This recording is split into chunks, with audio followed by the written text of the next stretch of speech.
wonderful. Thank you so much for coming to the show. To be in these places at the time that. So yeah, I'm in the right place at the right time. Yeah, what time now? I told you the Jamaican accent was going to come out. I'd love to be able to name all the bands, and I can't. But I know I'm going to. You've been called selfless. You've been called kind, loving, all kinds of stuff. We know you're passionate about. Talk about your little 10-month-old son. Yeah. Talk about that. Your pride and joy. I love my son. His name is Jawari, and he was born on Christmas Day. He's one.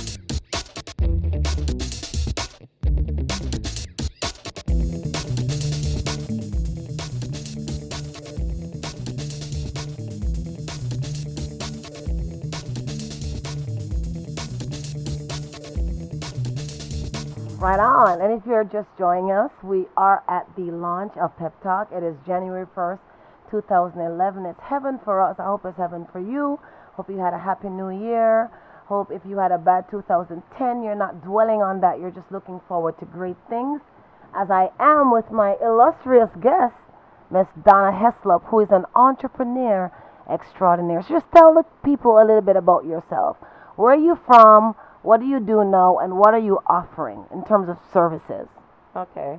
Well, I call myself a serial entrepreneur. That's because serial really describes me well, and that's because I'm very passionate about entrepreneurship, and I'm never fearful of just going above my horizons and just exploring different opportunities. I'm from Kingston, Jamaica. Came to this country in 1980. And about in 1998, I started my own IT company, information technology company, because my background is IT, and ran it for about 10 years with a partner. And then about 6 years ago, got interested in the financial industry and started exploring the options there, and became a mortgage broker and real estate agent at the same time. And, I really enjoyed both fields and really enjoyed helping people. That's my passion, helping people. And I still do today. If someone comes to me and say, oh, Don, I want to start a business. Really? I'm excited about that. And then as of a couple of years ago, I started doing life insurance. And, the new type of life insurance, because everyone, when I say life insurance, people are like, okay, don't talk to me. I'm not talking about death. But, I sell a type that affords people the financial wealth while they're living, and and of course do a little financial advising. I'm not a financial advisor by title, but I love doing wealth management, wealth building, showing people the different ways to make, keep, and preserve money, and going outside the box, because thinking outside the box, and so I just love educating. Okay, and I know that you are a living example of what you preach. They say some people practice, but they don't actually preach. I've seen what you're doing. I know you've been an entrepreneur for a long time. You haven't really worked for corporate America or Backmaster.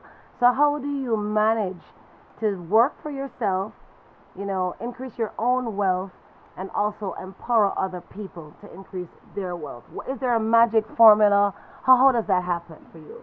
I don't know that there's a magic formula. It's really just taking. To me, it's just education. Because I always say to people, you don't know what you don't know. You really don't know what you don't know. And I love talking to people, and I am not shy to talk to people. But while I'm talking to them, I want to know what they're doing. What is it that they're doing to help them to be successful and to take them to the next level. And as I'm talking to people, I'm also passing on that information to others. I love, like I said, educating people. So there's really no formula, but I think, to me, open-mindedness is a great tool to have, because if you're open-minded about the possibilities, because sometimes you can go to people and it's like, I don't want to hear it. I got to go to my 9 to 5. Then, it's sort of like, come on, you just don't know how you're limiting yourself. And so I always tell people, don't limit yourself, don't limit the possibilities. And, a friend of my best friend the other day said to me, we were talking, because everywhere I go, I'm talking business, I'm talking opportunities, I'm talking possibilities. And we're talking, and, about the possibility of an opportunity. And she said, well, maybe we can, how do you think we can make da-da-da-da-da? And I said, what? I said, can you like think on a bigger scale? I'm like, okay, you're thinking $10,000, making $10,000 a month? Girl, I'm talking about making $100,000 a month. And she's looking at me like, are you crazy? And I was like, no, you really have to call what it is that you want and not close your mind to the possibility, because my thing is always, if others can do it, why can't you? So do you find that with especially black people that we don't dream big enough to realize our true potential? Because I had a session with you, and I remember you said some poignant stuff. You were like, one of the things that white people do or Caucasian people do or other races do is they find a way to use like life insurance to make it work for them in their retirement. And a lot of black people, we don't do it. We rely on our 401k plans and other stuff, and it doesn't work for us. So tell us a little bit about what's the difference in the way of thinking for some of those other folks versus our folks that you're trying to empower, and what you're doing to make sure that we start thinking like them so that we can also retire, self-actualize, and find ourselves in a very good position. Right, okay. Well, I through, of course, educating myself, learned that there are different vehicles like life insurance that the wealthy are using to build wealth and retire, quote-unquote, tax-free. And one may say, life insurance, are you serious? Not recognizing that there's power in it, because, the people like the Warren Buffetts of the world, if you look at it, most of his assets is in insurance, life insurance, in particular. And so what I've been doing is, as I've been meeting people and younger people, whether, telling them, hey, get yourself a universal life policy, have the access to permanent life insurance, because of course we know that it's something that we'll need regardless at some point. The younger you are, the healthier you are, the cheaper it is, right? If you have a child, even under 1 year old, get a policy for them, build that cash value, use it as a savings account to build cash value to, for future retiring tax-free. And there's, and I go through a series of seminars with people. It's kind of like a presentation, showing, the benefits, showing the actualization of using it. And of course, showing how you can use annuities and different types of vehicles like the Roth IRA to, to actually help you in your wealth building. So there's a lot of different things, mortgage protection for people who you can use mortgage protection also as, their disability benefits in it. So, just really using those tools that we have thought about just as a death benefit, which is the old type of life insurance. I do the new type of life insurance, and just different financial vehicles as I become privy to, because there's another vehicle out there that, it takes a while to explain it, but pretty much what it is, a double-digit return vehicle. Unfortunately, the minimum investment is $50,000. However, people putting the money in there and making big monies, but it's the safest right now vehicle out there in terms of, having a return on investment, double-digit, and no risk of principal loss. So, there's just so many little things out there. And so that's why, my passion is just telling people what I know. I don't like to keep things to myself. I don't like to feel like, okay, you know what, I'm going to keep this because, I don't want everyone else to have it. I'm not of that mindset. My thing is, there's enough out there for everyone, and especially our people. My biggest issue has always been that we do not leave legacy for our kids. That's a passion of mine. Leave legacy for our kids, because guess what? There are different ways that you can do it. You don't have to be rich, and I'm not rich by any sense. Trust me. I've had my share of loss, because I used to avidly play the stock market and was like, a gambler with the stock market and lost a lot from it. However, I have a lot of peers, so my thing is, God give me the health. I know I can make it. So as the I've suffered with the economy, but I'm hopeful, and I don't fear, because I know that there's so much to be made. There's money to be made, and I love money. I do.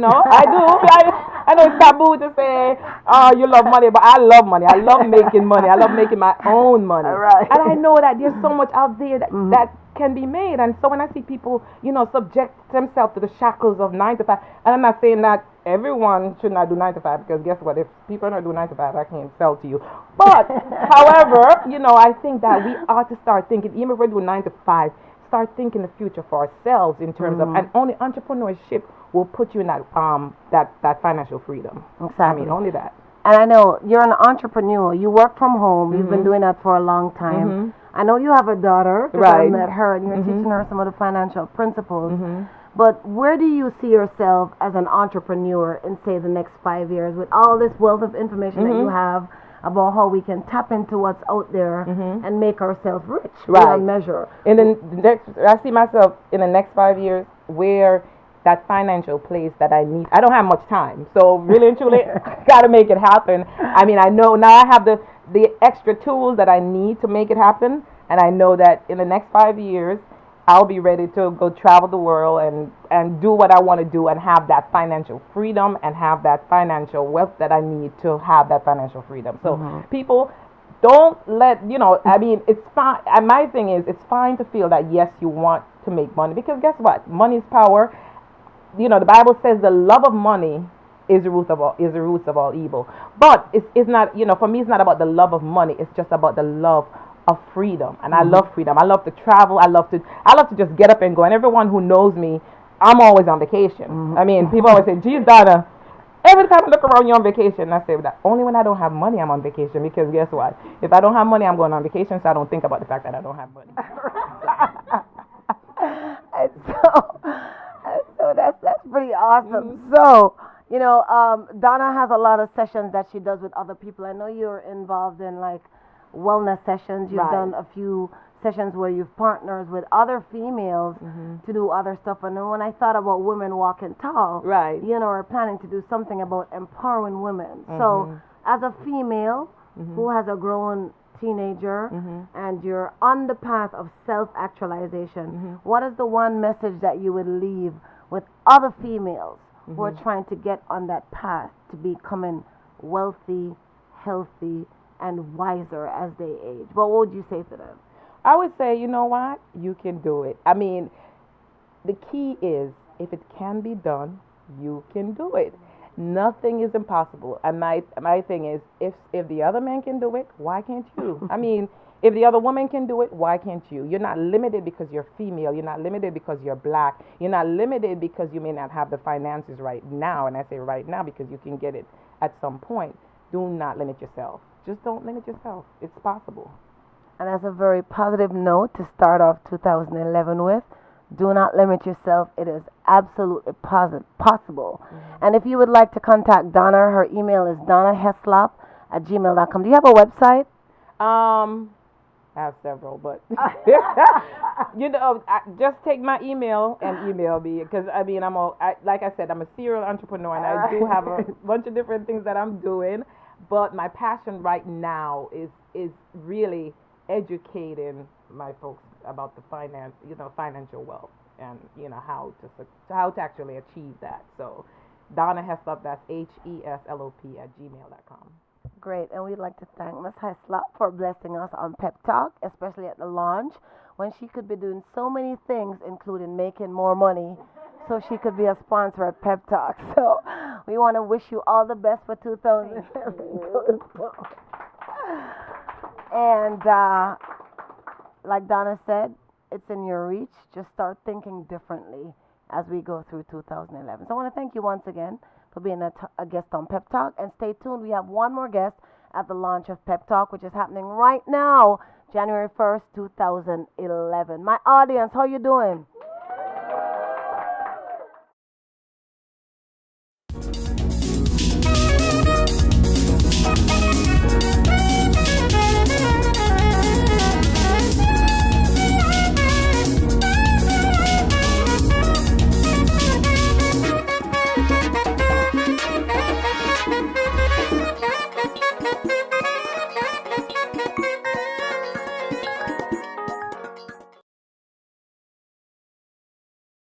For sticking with us. We are still at the launch of Pep Talk, and we are very happy to have with us Eyepiece Unique, spelled very uniquely, UNIKUE,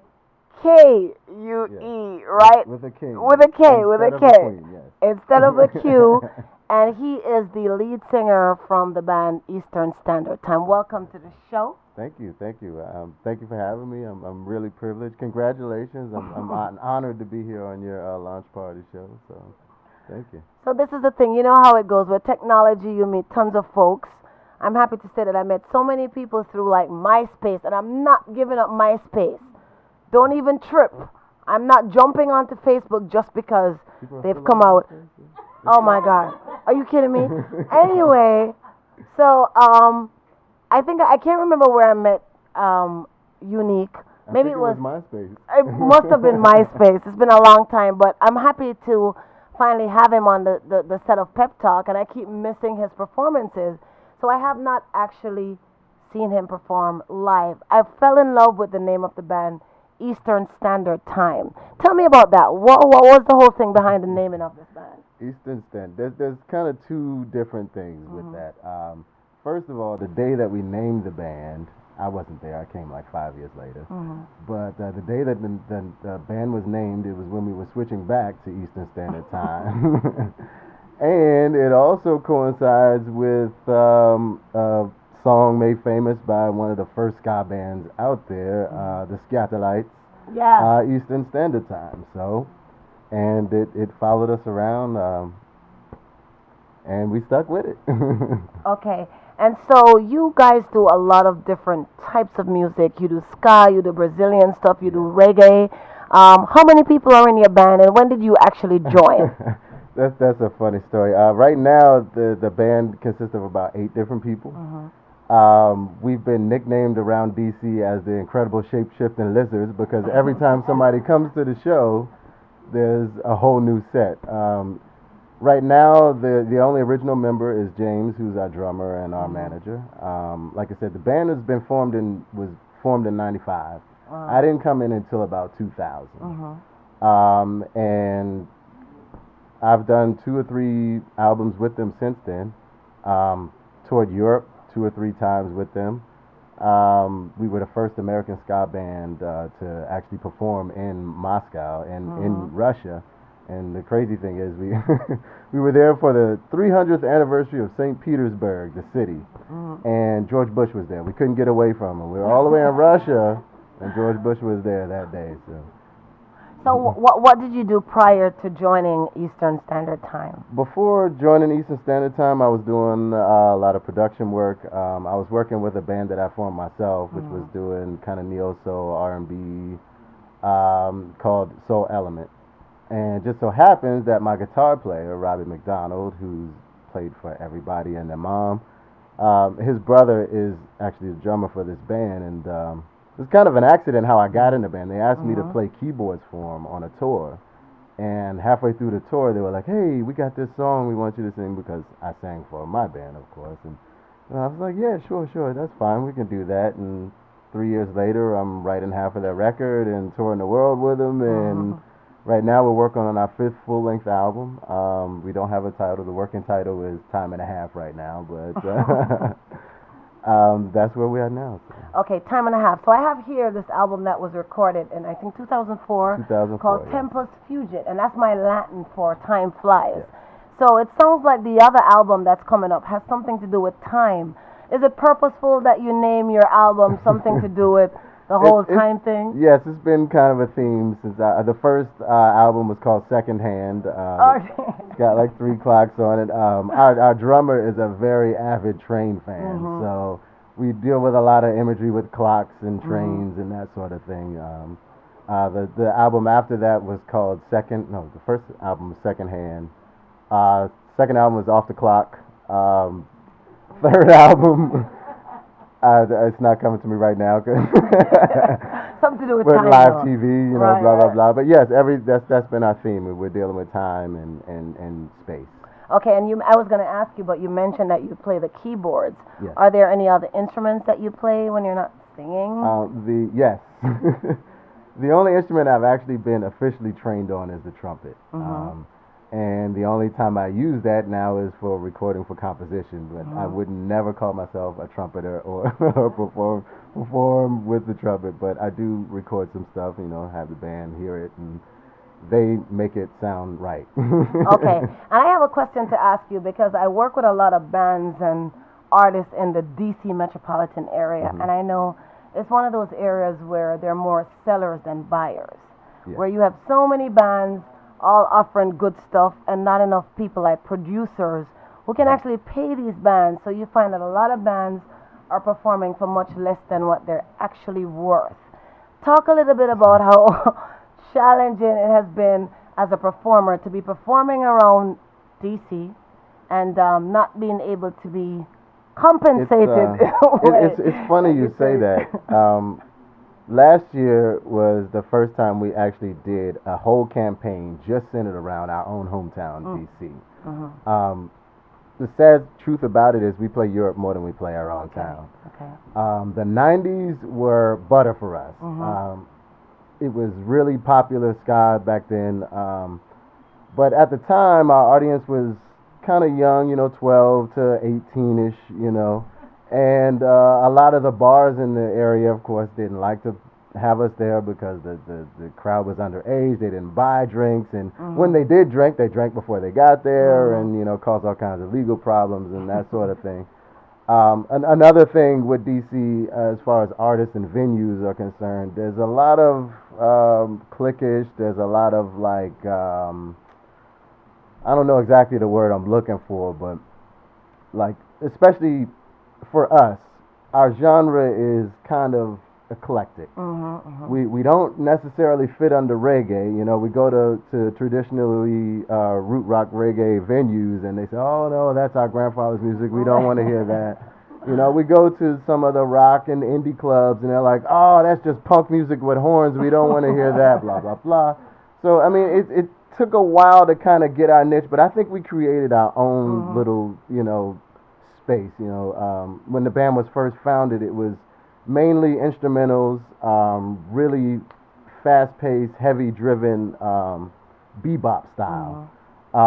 When I came into the band, it became more of a vocal thing. We slowed it down. You start hearing a lot more rock steady-ish type stuff. You start hearing a lot more soul influence. I don't know if you know too much about the history of ska, but mainly it was started because of the musicians in Jamaica were listening to the radio waves that were coming down and from America, hearing the R&B and stuff. And the way we kind of, when I write for the band, my whole take on it is, all right, what if ska never left Jamaica? Ska never went to England. Ska never became two-tone.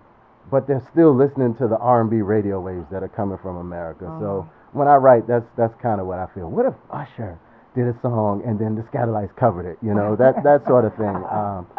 But yeah, that's where I come from when I decide this is what I want the band to sound like. This is what I want us to feel like. And since then, our audience has grown a hell of a lot more from the 12 to 18-year-olds, especially in Europe.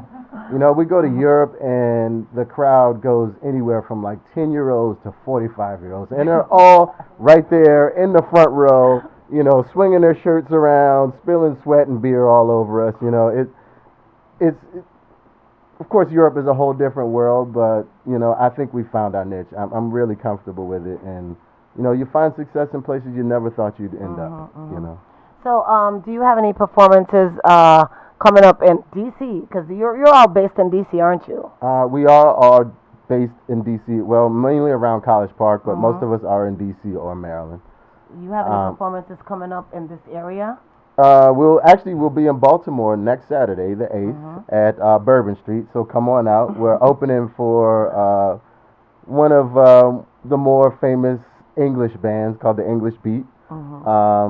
We've been following them around for years. There's plenty of other label mates in Europe that we also play for and have opened with, and we're trying to bring them here, which is actually how I met you. I think we spoke about having a Caribbean night and bringing some of our label mates over from South America and from England and from Europe. But yeah, that's where we are. Okay, and so the next CD that you're going to release, when is that scheduled to be out? It was actually scheduled to be finished this past March. Like as in 2010? As in 2010, yes. Wow. But we, to this moment, have only finished recording 3 songs. But we have released one of the singles, and there is a video coming out. Actually, it'll be up tomorrow, called Crazy. But that will make our 5th full-length album, and like I said, the working title is Time and a Half. Time and a Half. Okay. Well, I'm thankful that you came and spent some time with us on Pep Talk as we transitioned from 2010 to 2011. And many of us are going to try to make it out in Baltimore to see your performance because I haven't seen it live. So, what you're going to have to do for me, I'm going to put you on the hot seat. You're already there, but you're going to have to prove to us that you can actually sing. So, pick a song, any song, and give us a whole verse and something from it so we can know that Eyepiece Unique, who represents Eastern Standard Time, can actually sing or carry a tune. All right, you ready? All right. Well, I'll do this in honor of Mr. James Moody, who basically wrote my favorite song in the world and just passed this past month.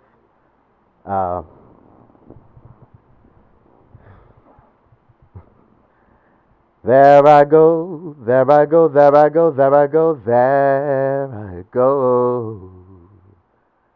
Pretty baby, you are the soul that snaps my control. Such a funny thing, but every time you're near me, I never can behave. You give me a smile and then I'm wrapped up in your magic. There's music all around me, crazy music, music that keeps calling me so very close to you, turns me your slave.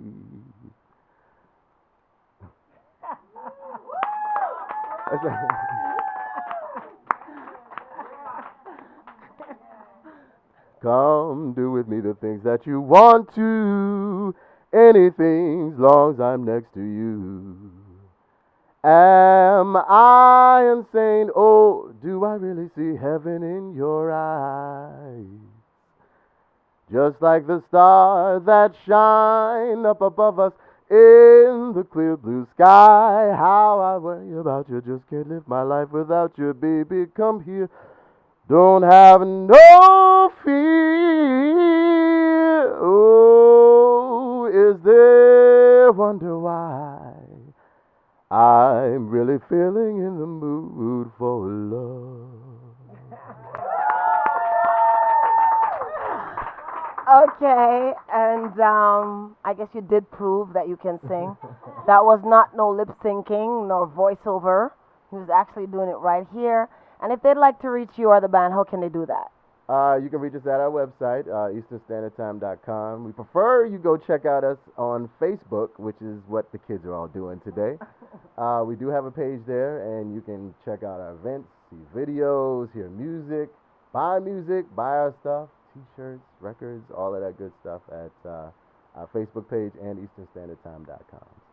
Excellent. So again, we want to thank Eyepiece Unique for coming to Pep Talk. And we want to thank you, our live studio audience, for making it Pep Talk on January 1st, 2011, our launch date and the date when we are going to create and change history. So put your hands together. Thank you for being here.